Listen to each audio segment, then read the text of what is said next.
అదిగో అక్కడ కేటీఆర్ గారు ఉన్నారు. నమస్కారం కేటీఆర్ గారు.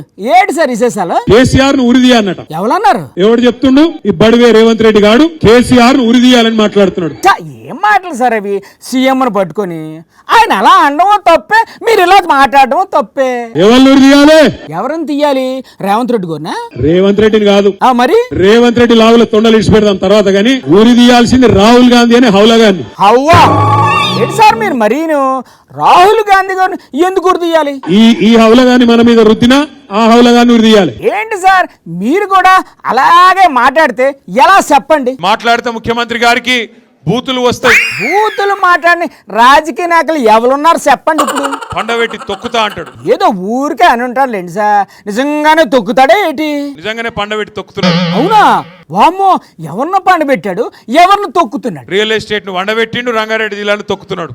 ఇంకా అటు వ్యవసాయాన్ని వండబెట్టిండు, రైతులను దొక్కుతున్నాడు. వాయమ్మో, ఈ రేవంత్ రెడ్డి అసెంబ్లీలో బూతులు మాట్లాడితే నేను కూడా కోపం వచ్చి రాహుల్ గాంధీని ఒక మాట అన్నా. ఆయన అన్నారు, సరే మీరు అంటారా? అయ్యా నేనేమన్నా కొత్తగా రాహుల్ గాంధీని? ఏమన్నారు? ఈ రేవంత్ రెడ్డి అన్న మాట నేనన్నా. రేవంత్ రెడ్డి ఏటన్నారు? రేవంత్ రెడ్డి ఏమన్నాడు రాహుల్ గాంధీని? సస్పెన్స్ లో పెట్టకుండా త్వరగా చెప్పండి సార్. ఇడు పప్పు కాదు ముద్దపప్పు అన్నాడు. అంత మాట అన్నాడా? ముద్దపప్పు నిజమే నేనన్నా.